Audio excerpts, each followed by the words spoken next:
नमस्कार, हरियाणा न्यूज देख रहे हैं आप और मैं हूं आपके साथ हितेंद्र। एक देश एक चुनाव को लेकर केंद्र ने एक समिति का गठन किया है, जिसका अध्यक्ष पूर्व राष्ट्रपति रामनाथ कोविंद को बनाया गया है।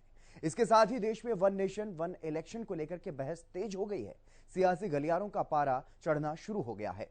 कहीं इसके फायदे गिनाए जा रहे हैं तो कहीं संभावित नुकसान। मोदी सरकार ने हाल ही में संसद का एक विशेष सत्र भी बुलाया है। माना जा रहा है कि इसी सत्र में इसे लेकर सरकार एक बिल भी ला सकती है।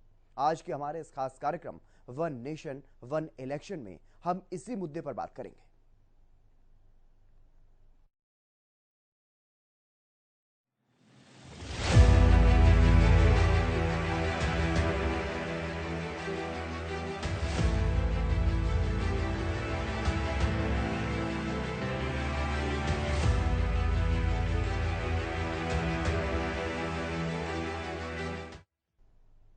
देश में संसद के विशेष सत्र बुलाए जाने की घोषणा होने के बाद वन नेशन वन इलेक्शन को लेकर के बहस तेज हो गई है। आइए जानते हैं क्या है ये वन नेशन वन इलेक्शन की थ्योरी और क्या है इसके फायदे और नुकसान। एक रिपोर्ट आप देखिए।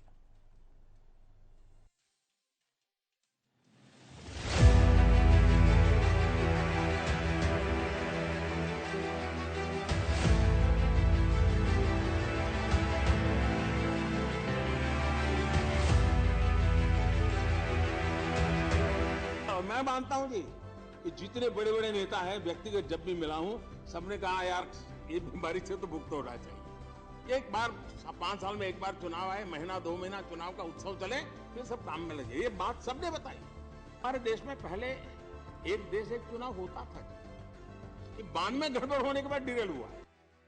केंद्र की मोदी सरकार द्वारा संसद के विशेष सत्र बुलाए जाने के बाद जिस एक मुद्दे पर देश भर में बहस शुरू हो गई है वो है एक देश एक चुनाव। माना जा रहा है कि संसद के विशेष सत्र में सरकार इसको लेकर एक बिल लाने की तैयारी में है।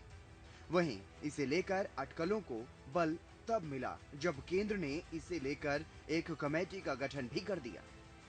ये कमेटी पूर्व राष्ट्रपति रामनाथ कोविंद की अध्यक्षता में काम करेगी और देश में एक साथ चुनाव की संभावनाओं का पता लगाएगी।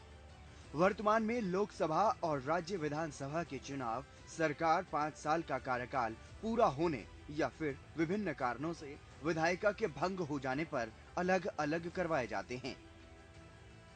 इसमें राज्य की विधानसभा और लोकसभा यानी कि आम चुनाव अलग अलग समय पर होते हैं, जबकि एक देश एक चुनाव के आइडिया का मतलब देश में एक साथ चुनाव कराए जाने से है।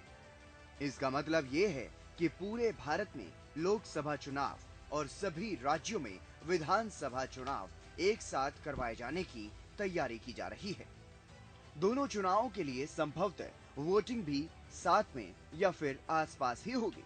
वन नेशन वन इलेक्शन का मुद्दा बीजेपी के चुनावी घोषणा पत्र का हिस्सा रह चुका है। साल 2014 में बीजेपी ने इसे अपने घोषणा पत्र का हिस्सा बनाया था। बीजेपी ने हाल के वर्षों में इस मुद्दे को खूब उछाला है और वो इसका प्रबल समर्थक रही है।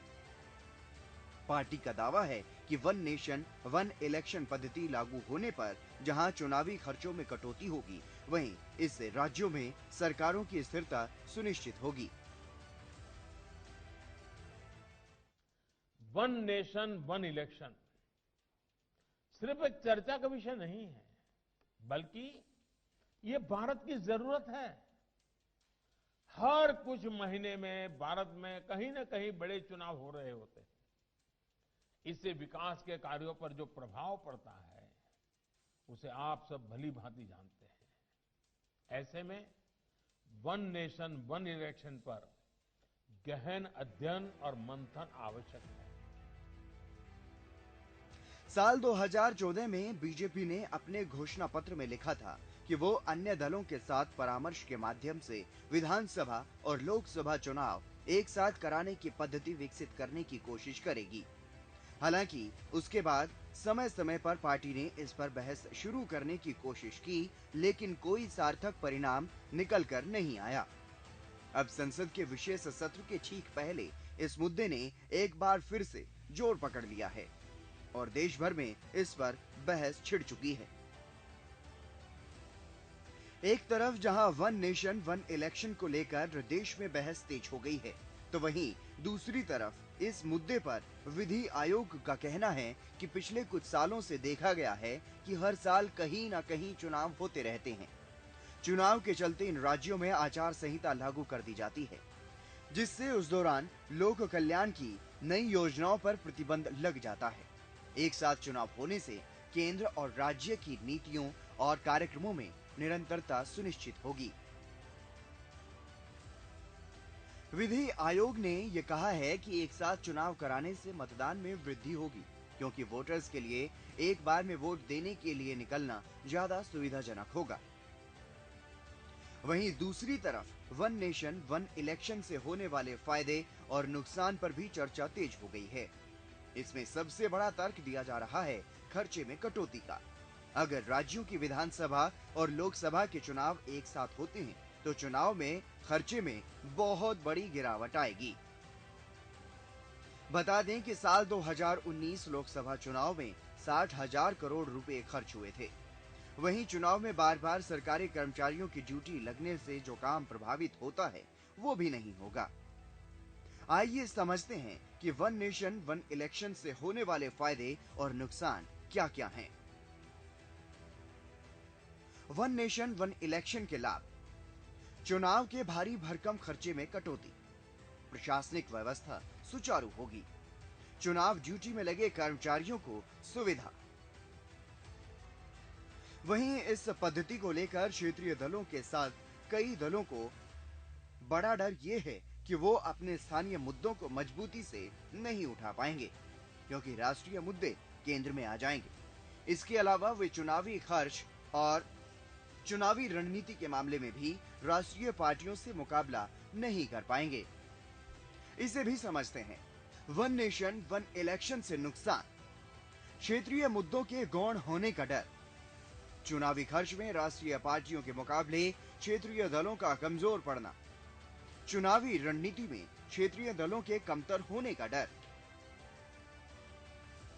एक तरफ जहां वन नेशन वन इलेक्शन पर बीजेपी सरकार जोर डाल रही है, तो वहीं कांग्रेस पार्टी इसके खिलाफ जान पड़ती है।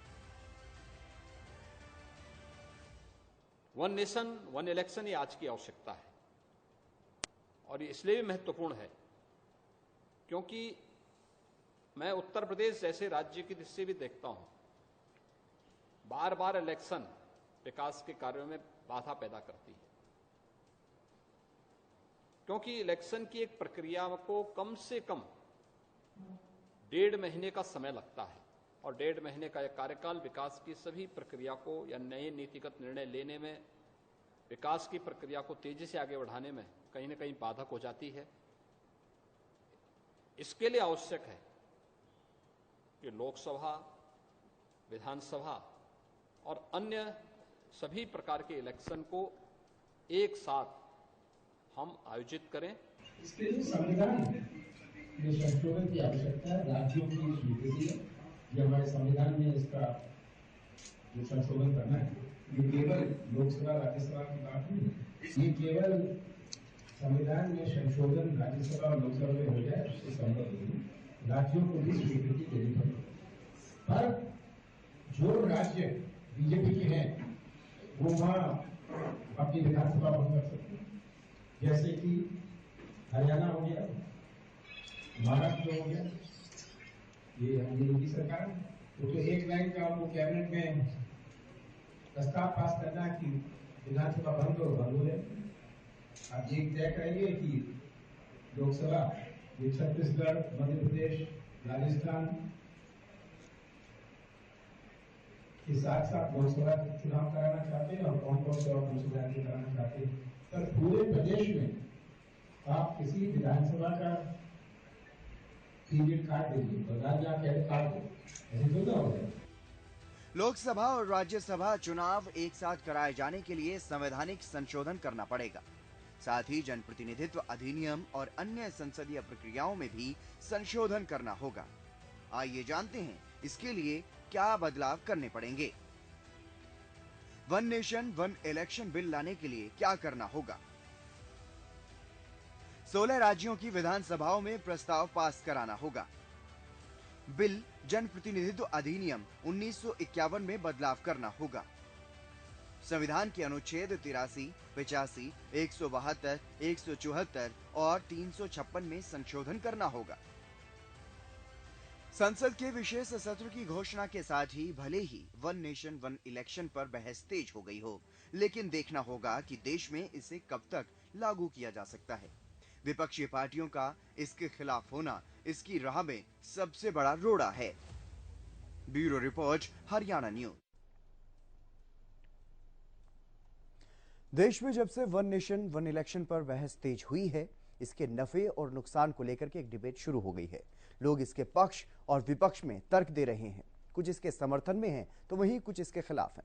इस बीच आइए जानते हैं कि दुनिया का कौन सा देश किस तरह से अपने राजनीतिक प्रतिनिधि चुनते हैं।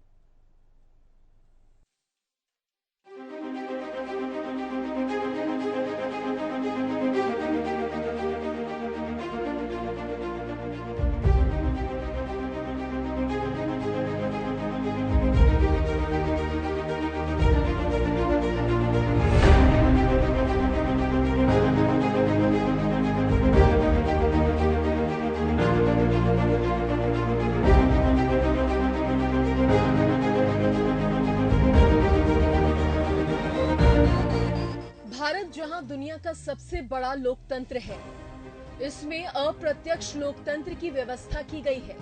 अप्रत्यक्ष लोकतंत्र में किसी लोकतंत्र का वह स्वरूप है जिसमें जनता शासन करने के लिए और कानून आदि बनाने के लिए जनप्रतिनिधियों को चुनती है और वे जनप्रतिनिधि जनता की तरफ से शासन करते हैं और कानून बनाते हैं तथा नीतिगत निर्णय लेते हैं। अधिकांश देशों में अप्रत्यक्ष लोकतंत्र की व्यवस्था ही कायम है। भारत भी उनमें से प्रमुख है।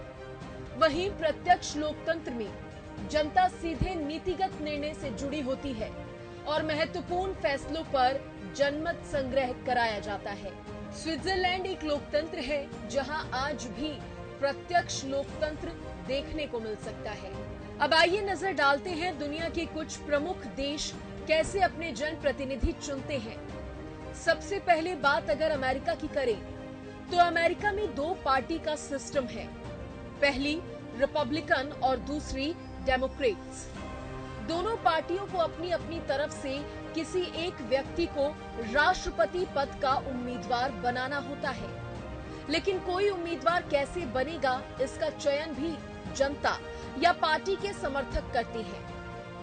पार्टी का उम्मीदवार तय करने के लिए दो तरह से चुनाव किए जाते हैं। पहला प्राइमरी और दूसरा कॉकसिस। इसमें पार्टी का कोई भी कार्यकर्ता राष्ट्रपति पद के चुनाव के लिए खड़ा हो सकता है। उसे सिर्फ अपने समर्थकों का ही साथ चाहिए होता है। अमेरिकी जनता हमेशा नवंबर के पहले सप्ताह में राष्ट्रपति पद के लिए मतदान करती है, लेकिन ये मतदान सीधे उम्मीदवार के लिए नहीं किया जाता। अमेरिकी जनता सबसे पहले स्थानीय तौर पर एक इलेक्टर का चुनाव करती है। ये अमेरिकी राष्ट्रपति पद के उम्मीदवार का प्रतिनिधि होता है। इसके समूह को इलेक्टोरल कॉलेज कहा जाता है, जिसमें कुल 538 सदस्य होते हैं जो अलग अलग राज्यों से आते हैं। जनता सीधे तौर पर इन्हीं सदस्यों को चुनती है जो आगे जाकर राष्ट्रपति का चुनाव करती है। अब अमेरिकी जनता एक बार अपने इलेक्टर को वोट दे देती है तो उसका राष्ट्रपति पद के चुनाव में कोई हाथ नहीं रहता। सिर्फ ये इलेक्टर पर निर्भर करता है कि वह किसे राष्ट्रपति बनाना चाहता है। राष्ट्रपति बनने के लिए किसी भी उम्मीदवार को 270 से अधिक इलेक्टर्स के समर्थन की जरूरत होती है। जिसके पास 270 से अधिक का आंकड़ा होता है, वह व्यक्ति 20 जनवरी को अमेरिका के राष्ट्रपति या उपराष्ट्रपति पद की शपथ लेता है। भारत में जिस तरह से लोकसभा सांसद का चुनाव होता है, उसी तरह ब्रिटेन में लोग हाउस ऑफ कॉमन्स के लिए अपने सांसद का चुनाव करते हैं। ब्रिटेन में कुल 650 संसदीय क्षेत्र हैं। इनमें से 533 क्षेत्र इंग्लैंड में, 59 स्कॉटलैंड में, 40 वेल्स में और 18 नॉर्दर्न आयरलैंड में हैं। आमतौर पर जिस पार्टी की सीटें ज्यादा होती हैं, वही ब्रिटेन में सरकार बनाती है। भारत की तरह वहां भी कम सीटें जीतने पर पार्टी अन्य पार्टियों के साथ मिलकर अल्पमत सरकार भी बना सकती है। इसके बाद प्रधानमंत्री पद के लिए एक प्रतिनिधि चुना जाता है, जो कि पहले से भी घोषित हो सकता है। प्रधानमंत्री विभिन्न विभागों के लिए प्रभारियों की नियुक्ति करता है और उनमें से ही वरिष्ठ लोग कैबिनेट में शामिल होते हैं। प्रधानमंत्री का चयन महारानी करती है। एक तरफ जहां भारत में वन नेशन वन इलेक्शन पर बहस चल रही है, वहीं दुनिया के कई देश ऐसे हैं जो पहले से ही वन नेशन वन इलेक्शन के फॉर्मूले पर चल रही हैं। इन देशों में जर्मनी, हंगरी, दक्षिण Africa, Indonesia, Spain, Slovenia, Albania, Poland और बेल्जियम जैसे देशों में एक ही बार चुनाव कराने की परंपरा है। पिछले दिनों स्वीडन ने भी एक साथ अपने चुनाव कराए थे, जिसके बाद ये भी उन देशों की लिस्ट में शामिल हो गया जो वन नेशन वन इलेक्शन के फॉर्मूले पर चल रही हैं। हालांकि आजादी के बाद भारत में भी इस व्यवस्था के तहत चुनाव हो चुके हैं। 1947 के बाद लगातार 4 चुनाव इसी व्यवस्था के तहत किए गए। साल 1952, साल 1957, 1962 और साल 1968 में लोकसभा और विधानसभा के चुनाव एक साथ हुए थे। लेकिन इसके बाद कुछ राज्यों की विधानसभाएं पहले ही भंग होने के चलते ये व्यवस्था टूट गई थी और आम चुनाव और विधानसभा चुनाव अलग अलग होने लगे। अब देखना होगा कि देश इसी चुनाव पद्धति पर चलता रहता है या फिर वन नेशन वन इलेक्शन पद्धति को एक बार फिर से लागू कर पाता है। हरियाणा न्यूज की रिपोर्ट।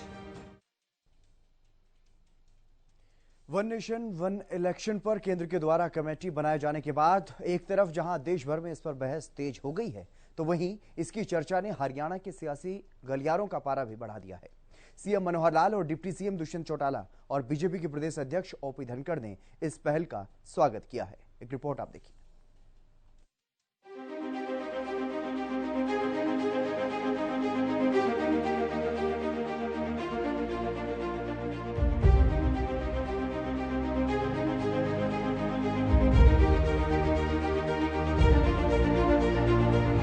मोदी सरकार के अचानक संसद का विशेष सत्र बुलाते ही वन नेशन वन इलेक्शन मुद्दे ने हवा पकड़ी। देश भर में जहां इस मुद्दे पर बहस छिड़ गई, तो वहीं दूसरी तरफ हरियाणा की राजनीति भी इससे अछूती नहीं रही। प्रदेश के सियासी गलियारों में भी इस मुद्दे पर चर्चा तेज हो गई। वहीं सीएम मनोहर लाल और डिप्टी सीएम दुष्यंत चौटाला ने इसका स्वागत करते हुए इस मुद्दे को हवा दे दी।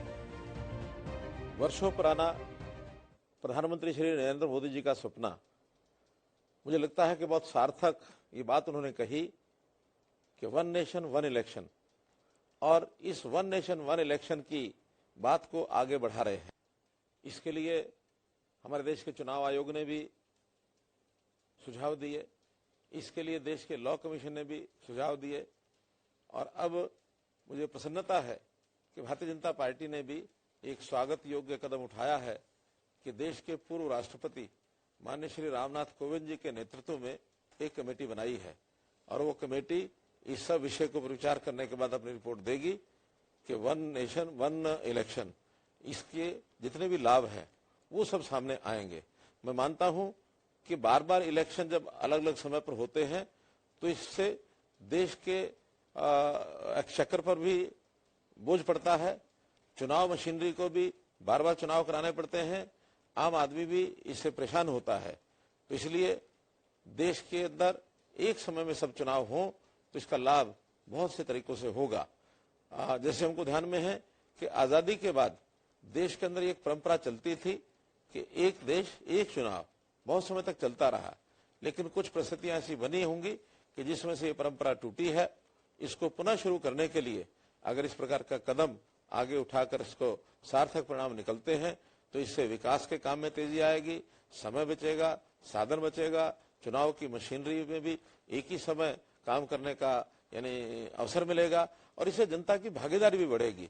क्योंकि बार बार चुनाव होने से जो लोग घर से दूर होते हैं उनको चुनाव में वोट डालने के लिए कभी आने का अवसर मिलता है, कभी नहीं मिलता है, लेकिन यदि एक साथ चुनाव होते हैं तो जनता ज्यादा संख्या में आकर के और चुनाव में भागीदारी भी लेगी।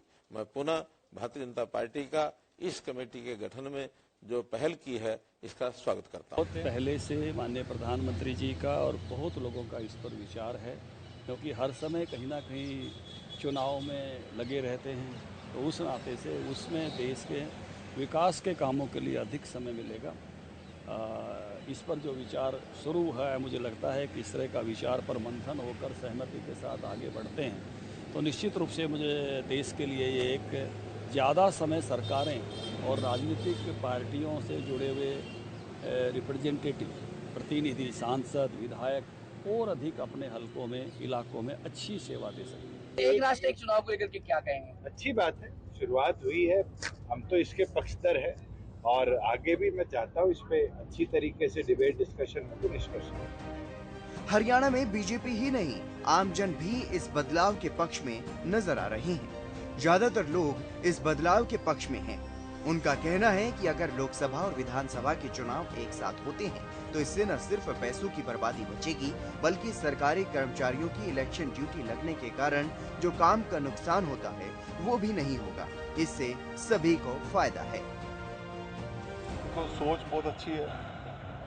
इसमें जब पूरे देश में एक ही बार में इलेक्शन होंगे, चाहे वो राज्य के हो चाहे एमपी के हो, तो उसमें कई तरह के बेनिफिट्स होते हैं, जिसमें सबसे बड़ा है कि एक तो टाइम की बचत होती है। ये हमारे माननीय प्रधानमंत्री जी की बहुत अच्छी सोच है।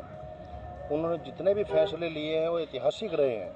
आप ये देखिए, जो ये फैसला लिया है, इसमें लोकसभा और विधानसभा के चुनाव जब सारे देश में एक ही बार में होंगे तो उसमें करोड़ों अरबों रुपया जो हमारा खर्च होता है, उसके अलावा जो हमारे जो अधिकारी हैं जिनकी ड्यूटियां लगती हैं, हमारे कर्मचारी हैं जिनकी ड्यूटियां लगी हैं, उस ड्यूटियों से जो हमारे जितने भी विभाग हैं उन सारों में जो उसका नुकसान होता है उसका, और उसके बाद जो हमारे बच्चे हैं, जब स्कूलों की पढ़ाई होती है वो डिस्टर्ब होते हैं। हरियाणा में एक देश एक चुनाव स्थानीय सियासत को काफी प्रभावित करने का दम रखते हैं और इसका राज छिपा है यहाँ की स्थानीय पॉलिटिक्स में। यहाँ बीजेपी और कांग्रेस प्रदेश की राजनीति में दो बड़े खिलाड़ी हैं। लेकिन अगर हम बात करें लोकसभा और विधानसभा चुनाव में मत प्रतिशत की, तो इन दोनों चुनाव में बीजेपी के मत प्रतिशत में काफी अंतर देखने को मिला। हरियाणा में जहां साल 2019 के आम चुनाव में बीजेपी का मत प्रतिशत 58% था और बीजेपी ने प्रदेश में लोकसभा की सभी 10 सीटों पर जीत दर्ज की, तो वहीं 2019 के ही विधानसभा चुनाव में पार्टी का मत प्रतिशत 22% गिरकर महज 36.5% ही रह गया था। ऐसे में बीजेपी के लिए हरियाणा में ये चुनाव प्रणाली वरदान साबित हो सकती है। वहीं कांग्रेस समेत दूसरी पार्टियों के लिए ये चुनाव प्रणाली हाल के सियासी समीकरणों के मद्देनजर मुश्किल खड़ी कर सकती है। Bureau report, Haryana news. चलिए, फिलहाल के लिए हमारे इस खास कार्यक्रम में बस इतना ही। आप देखते रहिए हरियाणा न्यूज।